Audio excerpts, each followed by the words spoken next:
Bonjour tout le monde, j'espère que vous allez bien. C'est Herman, on est sur Un jour un métier. Aujourd'hui, on a la chance d'être au lycée Jacques Brel de Vénissieux avec le professeur, avec l'enseignant Jonathan. Bonjour, Bonjour. j'espère que tu vas bien. Très bien, et toi? Ça va, parfait. Donc aujourd'hui, il va nous parler un peu du métier d'enseignant, surtout dans le milieu au lycée pro. Et il est notamment enseignant en classe de troisième. Donc il va nous dire un peu ce que c'est que ce métier, autant pour moi, qu'est-ce que ça comporte, les difficultés au quotidien. Voilà, donc on va un peu faire le tour de ça. Donc j'espère que vous allez aimer le type de contenu parce que voilà, ça reste un métier assez compliqué parce que c'est une classe entre guillemets décisive pour les parcours des jeunes étudiants. Mais avant ceci, générique.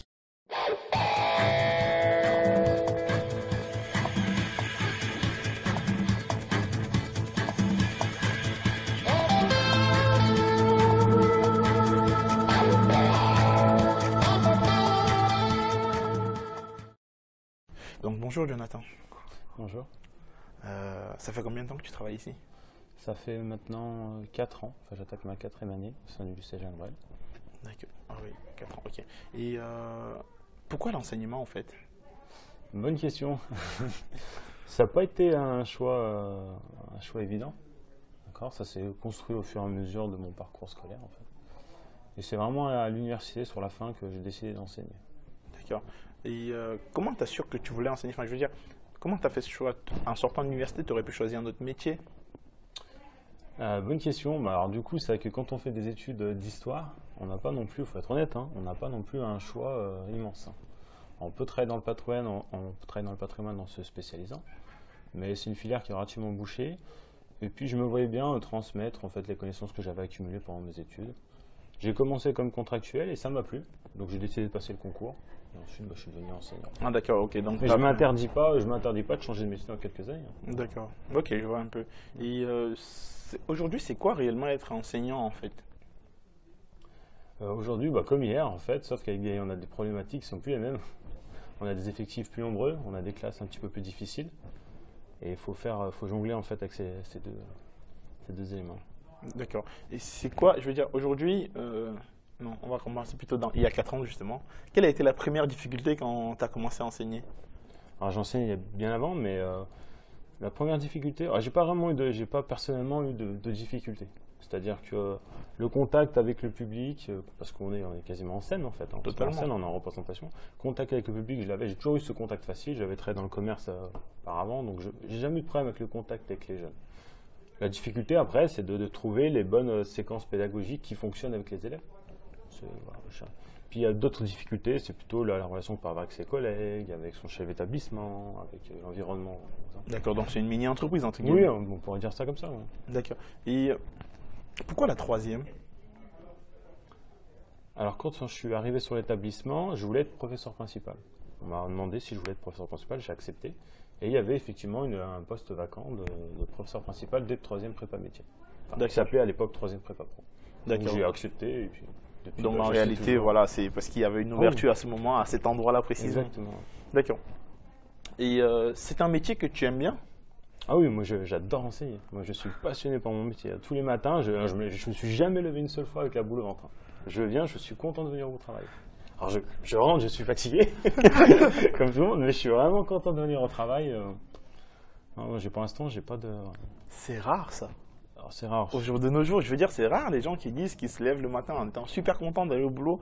C'est pour ça que je tiens à préciser ça, parce que la plupart des gens qui interviennent, généralement, nous disent oui, on fait ça parce qu'il faut nourrir son homme, ou il faut payer sa facture, ou je ne sais trop quoi.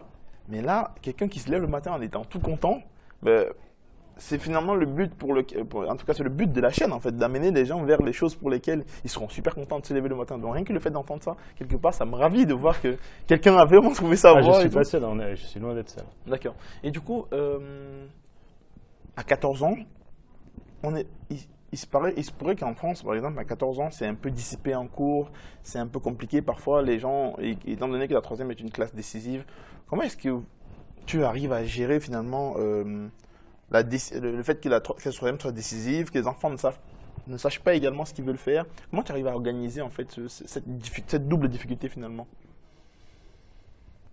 Alors ce qu'il faut bien comprendre, c'est qu'en lycée professionnel, parce que du coup je vais me permettre quand même de présenter un peu le lycée professionnel, c'est qu'on reçoit en fait des élèves qui sont un peu cabossés par le système. C'est-à-dire qu'ils ont des profils plutôt ascolaires. S'asseoir 7 heures par jour sur une chaise qui fait mal aux fesses, faut dire les choses clairement, c'est compliqué pour eux. Alors, donc ils ont des difficultés scolaires. Et le problème, c'est qu'ils cumulent souvent, ces élèves aussi, des difficultés d'ordre du savoir-être, du comportement. Et on a envie de les aider, on veut les aider, mais souvent, eux, ils ne veulent pas être aidés. Ou alors, ils veulent être aidés, mais ils vont montrer le contraire.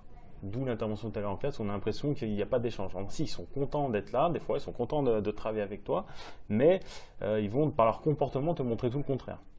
Et donc, ça donne des fois des cours qui sont très agités.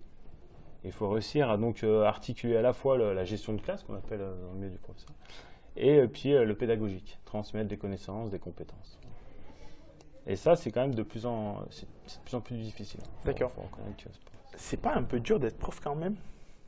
Parfois, je me pose la question de dire, oui, être le psychologue et en même temps... C'est vrai qu'on nous demande beaucoup de choses. On doit, à la base, un professeur doit transmettre des connaissances et transmettre des compétences.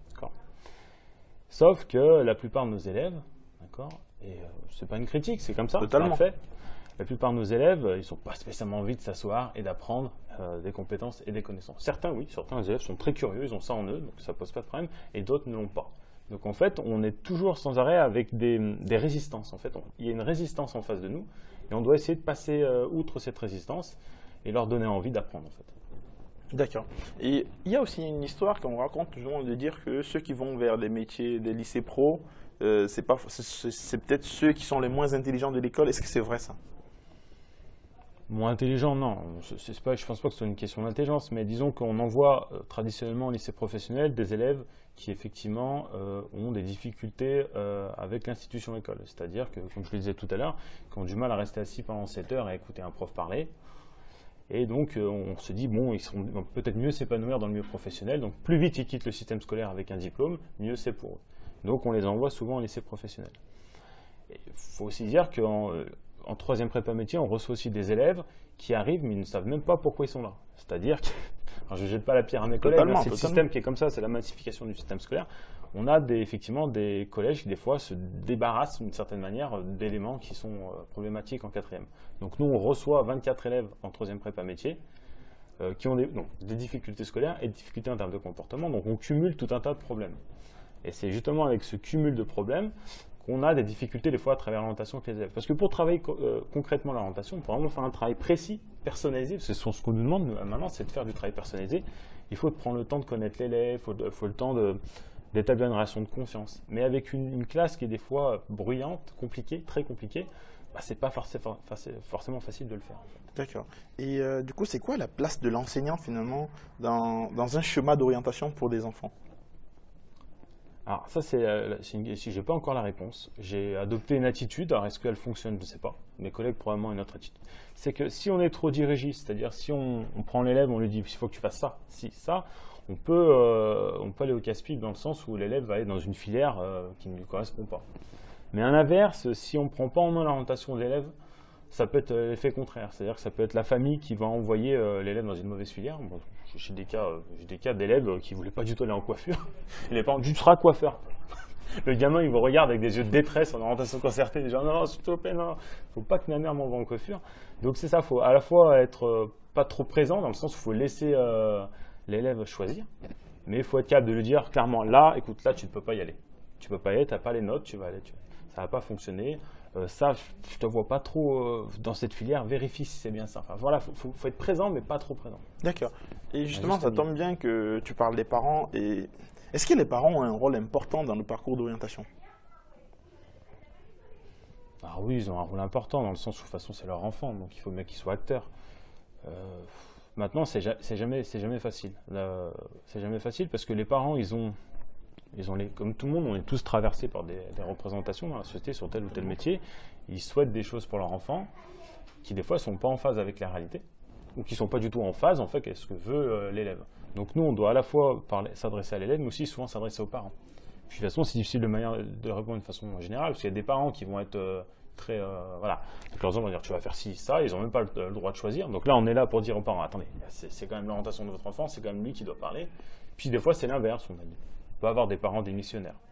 En règle générale, les parents, quand même, ils s'investissent dans l'orientation de leur enfant. D'accord. Parce que enfin, il est clair qu'en troisième, c'est un jeu collectif où il faut un peu des enfants, un peu des parents, des enseignants. D'accord. En début de vidéo, tu nous disais notamment que tu aimes bien ton métier, tu l'aimes beaucoup d'ailleurs. Et par contre, on se rend compte que tous les jours, quasiment dans la plupart des établissements, il y a des pénuries d'enseignants. Comment ça se fait qu'il y ait, entre guillemets, des gens qui sont super heureux dans un métier et en face, on a également très peu de personnes qui s'y présentent? Alors c'est vrai que c'est un fait, le métier d'enseignant attire de moins en moins. Alors, en histoire géo, c'est moins le cas parce qu'il y a un gros vivier effectivement d'étudiants qui sortent de l'université. Puis il y a très peu de débouchés en histoire géo. Donc concrètement, il faut manger. Donc il y en a qui vont passer le concours et qui vont obtenir le concours d'enseignement. Maintenant, c'est vrai que pour l'anglais ou les mathématiques, il y a des possibilités pour les étudiants de faire d'autres jobs. Totalement. Et ce qui peut repousser effectivement ces jeunes à faire enseignant, c'est tout simplement parce qu'au quotidien, on est rarement enseignant parfois. On fait quasiment que du disciplinaire. On fait du disciplinaire, on est très très loin d'être dans la transmission de la connaissance. Et donc il y a ça qui peut effectivement repousser mes jeunes collègues. Et on a aussi, il faut le dire, le salaire. Le salaire qui n'est pas à hauteur, à ma vie, du métier. D'accord. Donc il y a pas mal de petits problèmes comme ça au niveau de la rémunération et au niveau du quotidien finalement d'enseignant, de la transmission. Est-ce que c'est facile d'enseigner en France? Il faudrait que j'ai une expérience autre en dehors de la France pour répondre. Moi, j'ai pas j'ai des journées, je suis fatigué, si vous voulez, je suis fatigué à la fin de ma journée, mais je dirais pas que j'ai eu des véritables difficultés. C'est pas facile. Alors ça, c'est sûr, c'est pas facile. Mais de là à dire que c'est difficile, je sais pas. C'est propre à chacun. Ça, je suis pas sûr qu'on puisse répondre de manière catégorique. Voilà. Et si aujourd'hui, par exemple, tu devais refaire le choix, est-ce que tu rechoisirais le même parcours? Le même parcours?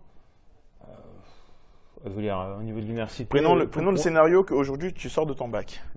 Et tu sais déjà que si tu fais un parcours en histoire, tu seras prof. Est-ce que tu referais le même choix? Alors moi, je ne regrette pas d'être enseignant. Donc, si c'est être de nouveau prof, ça ne me pose aucun problème. Maintenant, comme tout le monde, si je devais refaire ma vie, j'aurais envie de faire autre chose. Je suis curieux par nature. Moi, je ferais sûrement quelque chose d'autre. D'accord. Mais j'ai aucun regret concernant le métier d'enseignant. D'accord.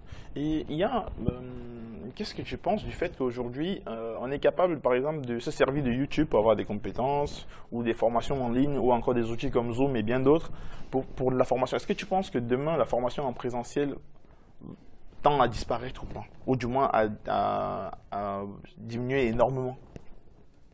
Alors ça va être des politiques qui vont être mises en place. Moi, personnellement, je pense que ça ne fonctionnera pas.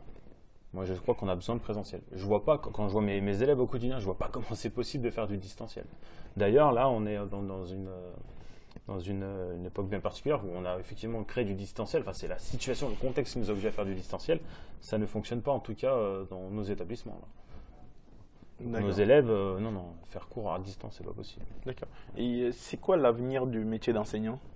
L'avenir? La bonne question, l'avenir du métier d'enseignant. Non, c'est retrouver peut-être du calme et de la sérénité dans nos classes. C'est qu'il faut que l'enseignant retrouve un certain statut dans la société, qu'on accepte que l'enseignant fasse son travail. Et oui, à ce moment-là, ça pourrait fonctionner. Mais l'avenir, je ne sais pas. Ça, c'est une grande... Finalement, il ressemble à quoi l'enseignement idéal? L'enseignement idéal? Bonne question. Bon, l'enseignement idéal, c'est tout simplement qu'un enseignant puisse faire son métier. D'accord. Il n'y a pas de... Je pense pas qu'il y ait d'enseignement idéal. C'est le prof, il vient faire transmettre des connaissances parce qu'il a plaisir à les transmettre. Totalement. Et il espère juste une chose, c'est qu'une grande partie de la classe, pas tous, parce qu'on ne peut pas attraper tout le monde dans son panier, c'est pas possible, mais qu'une grande partie de la classe accepte de recevoir ces connaissances. En fait, le processus est relativement simple, mais il est tellement simple qu'il ne marche plus en fait. D'accord, je vois un peu ce que je veux. Mais tout à l'heure, tu nous as dit qu'il y a des gens qui arrivent en troisième, qui savent pas ce qu'ils veulent faire. Il y a des gens qui arrivent en troisième parce que le système précédent veut s'en débarrasser, entre guillemets. Qu'est-ce qu'on pourrait faire pour résoudre cette problématique-là, pour que, entre guillemets, les bonnes personnes se retrouvent au bon endroit? Alors, faudrait... Je ne suis pas ministre de l'Éducation nationale, mais peut-être qu'il faudrait travailler l'orientation en amont. C'est-à-dire pas attendre effectivement à la quatrième avec un stage ou en troisième et dire bon maintenant tu veux faire quoi? Peut-être travailler ça en amont. Maintenant, l'éducation nationale c'est pas non plus l'antichambre du commerce. C'est-à-dire qu'on n'est pas là non plus pour préparer l'employé ou l'ouvrier de demain. D'accord, en sixième, on est là aussi pour apprendre des connaissances en histoire, sur le monde, des connaissances générales. Donc il ne faut pas non plus que ce soit l'antichambre du commerce. Mais peut-être travailler ça en amont. Parce que, enfin, moi personnellement, j'ai essayé de réfléchir à cette problématique parce qu'aujourd'hui, c'est des questions, c'est des questions que j'essaie entre guillemets de traiter moi. Et je me demandais, quand on est en sixième, on a 24 élèves ou disons une quinzaine entre guillemets. Comment on fait pour réussir à, à- à faire évoluer les divers talents qu'on a dans la salle de classe? Est-ce qu'on va réussir à individualiser en fait la formation? Comment on va faire? Comment on va réussir en fait entre guillemets à séparer tous ces talents-là et à faire évoluer chacun dans son domaine? Alors ça, c'est très compliqué. La plupart du temps, on ne sait pas des fois pourquoi on a du talent. On peut passer sa vie sans savoir pourquoi on était fait, en fait. Donc, en fait, il faut toujours chercher pourquoi, qu'est-ce qui nous veut. Il y a toujours des forces qui nous veulent, comme si on était déterminé pour quelque chose. Alors bon, on peut changer, comme on l'a vu, de reconversion, on peut changer de métier, tout. Mais il y a quand même quelque chose qui nous veut. Il faut découvrir ce pourquoi on est fait. Ce pourquoi, effectivement, on a du talent et tout. Mais c'est loin d'être facile. Parce que nos élèves, ils ont 14-15 ans. À 14-15 ans, honnêtement, ce qu'on a envie, c'est passer son temps sur voilà, des chaînes YouTube, c'est sortir voir ses copains dehors, c'est pas forcément préparer son avenir. C'est essentiel, mais je pense qu'il faut accepter qu'à cet âge-là, c'est pas l'objectif numéro un des élèves. Donc nous, on leur met au quotidien, on leur met ça dans la tête, mais voilà, c'est pas... En espérant oui, voilà, en espérant, mais l'âge ne veut... Voilà. Il y a des forces, on va dire, qui sont plus fortes que ce que nous, on essaie de leur enseigner. D'accord. Ok. Et du coup,